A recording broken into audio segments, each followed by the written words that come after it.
Welcome to 108 news Telugu బులెటిన్ల ముందుగా headlines. ఇక ఎస్పీని డైరెక్ట్గా కాంటాక్ట్ కావచ్చు. ఆదిలాబాద్ పోలీసుల సరికొత్త కార్యక్రమం. పాయకరావుపేటలో మంత్రి వంగలపూడి అనిత ప్రజా దర్బార్ షాక్ ఇచ్చిన గ్రామస్తులు. తెలంగాణలో కాళేశ్వరం పుష్కరాలు నదీ జలాలు లేకుండా ఎలా? మోడీకి కేటీఆర్ ప్రశ్నాస్త్రాలు సమాధానం ఇవ్వాలి అంటూ డిమాండ్. అత్యవసర సమయాల్లో అవసరమైన సేవలను పొందడానికి ప్రత్యేకమైన కొన్ని టోల్ ఫ్రీ నెంబర్లు ఉన్న విషయం అందరికీ తెలిసిందే. పోలీసులు అంబులెన్స్ సేవల కోసం, అగ్ని ప్రమాదాలు సంభవించినప్పుడు అగ్నిమాపక శాఖ సేవల కోసం ఇలా ప్రత్యేకంగా ఉన్న టోల్ ఫ్రీ నెంబర్లకు ఫోన్ చేసి ఆయా శాఖల సేవలను వినియోగించుకోవడం చూస్తూ ఉన్నాం. అయితే ఆదిలాబాద్ జిల్లాలో పోలీస్ శాఖ వినూత్నంగా ప్రజలు తమ సమస్యలను వినూత్నంగా చెప్పుకునేందుకు వాట్సాప్ సేవలను ప్రారంభించింది. ఆదిలాబాద్ జిల్లా ఎస్పీగా ఇటీవలే అఖిల్ మహాజన్ బాధ్యతలు చేపట్టారు. గతంలో ఇక్కడ పనిచేసిన ఎస్పీ ఘోష్ అలంను ప్రభుత్వం కరీంనగర్ పోలీస్ కమిషనర్గా బదిలీ చేసింది. ఆయన స్థానంలో జిల్లా ఎస్పీగా అఖిల్ మహాజన్ బాధ్యతలు స్వీకరించారు. అప్పటి నుండి పోలీస్ శాఖలో సంస్కరణలు తీసుకురావడంతో పాటు పరిపాలనలోనూ సరికొత్త మార్పులకు శ్రీకారం చుట్టి తనదైన ముద్ర వేస్తున్నారు. నిన్న పాయకరావుపేటలో మంత్రి వంగలపూడి అనిత నిర్వహించిన ప్రజా దర్బార్కు ప్రజలు విపరీతంగా వచ్చారు.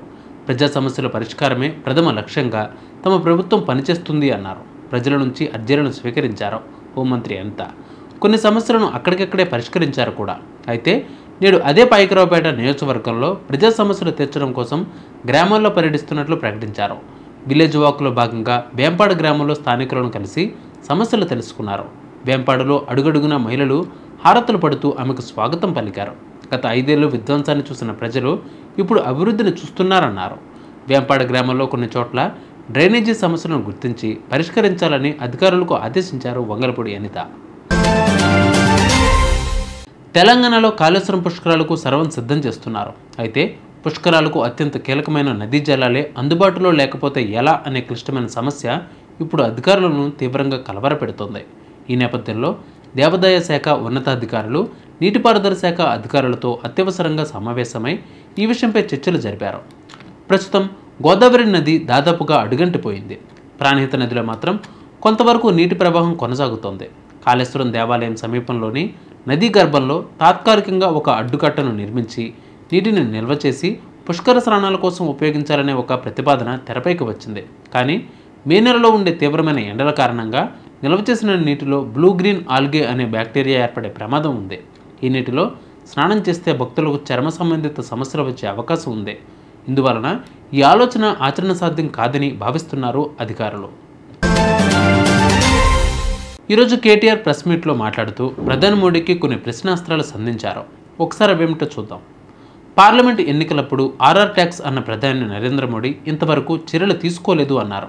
అలాగే అమృత్ స్కామ్లో రేవంత్ రెడ్డి బావమరిది ప్రమేయంపై విచారణ లేదు. మంత్రి పొంగులేటి శ్రీనివాసరెడ్డి ఇంటిపైన ఈడీ దాడులు జరిగాక దాని గురించి ఎటువంటి సమాచారం కూడా ఇవ్వలేదు. ఇంకా కనీసం కంచె గచ్చిబౌలి భూముల కుంభకోణం అంశంలోనైనా బీజేపీ స్పందిస్తుందో లేక కాంగ్రెస్ను ఇంకా కాపాడుతుందో చూడాలి అంటూ కేటీఆర్ మోడీని ప్రశ్నించారు. I'm asking you this and I'm asking through the media, I'm asking BJP as well. Narendra Modi గారు పార్లమెంట్ ఎన్నికల ప్రచారానికి వచ్చారు. వచ్చినప్పుడు ఇక్కడ ఆర్ఆర్ ట్యాక్స్ వసూలు అవుతుందని చెప్పారు. Rahul Revanth tax per square feet, sir ఆయన ఎంత చెప్పారు నాకు గుర్తులేదు కానీ 200 రూపాయలు వసూలు చేస్తున్నారంట. Friends and family benefit package అది ఉందంట, అక్కడ 100 రూపాయలంట. అది జరుగుతుందని మోడీ గారు చెప్పారు ప్రధానమంత్రి. వచ్చిన తర్వాత మరి ఇప్పటికీ పార్లమెంట్ ఎలక్షన్స్ అయిపోయి దాదాపు సంవత్సరం అయినట్టుంది. Zero action. అమృత్ స్కామ్ లో రేవంత్ రెడ్డి గారి బావమరిదికి డైరెక్ట్ గా 1137 కోట్లు, Amrit is central government scheme, డబ్బులు దారి మళ్లించారు, తప్పుడు పని చేశారని చెప్పి నేను ఆధారాలతో సహా యూనియన్ అర్బన్ డెవలప్మెంట్ మినిస్ట్రీకి నేను పోయి కంప్లైంట్ చేశాను, మనోహర్ లాల్ ఖట్టర్ గారికి. Zero action. అట్లాగే ఈరోజు ఈడీ పొంగులేటి శ్రీనివాసరెడ్డి గారు తెలంగాణ రెవెన్యూ మినిస్టర్ ఇంటి మీద రైడ్ అయితే ఇప్పటికి దాదాపు 6 నెలలు అయింది. ఈడీ మాట్లాడదు, పొంగులేటి మాట్లాడాడు. అది అట్లాగే ఉంది.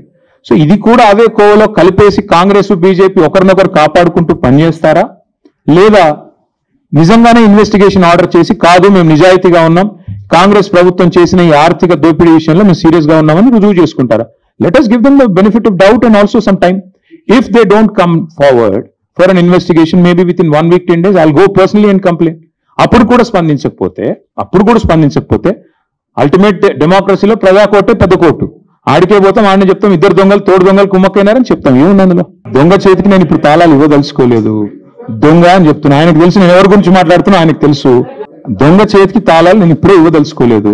ఆయన ఎవరు ఆయనకు తెలుసు, రేవంత్ రెడ్డికి కూడా తెలుసు. ఇంకా నేను ఎక్కువ చెప్తే మీకు కూడా క్లూ వచ్చేసి మీరు పట్టేస్తారు. మీరు చాలా తెలివైన వాళ్ళు ముందే. చూసారుగా వివాల్డ్ బులెటిన్ అప్డేట్స్. మరిన్ని అప్డేట్స్ కోసం మా ఛానల్ 108TV 24/7 ఫాలో అవ్వండి. నమస్తే.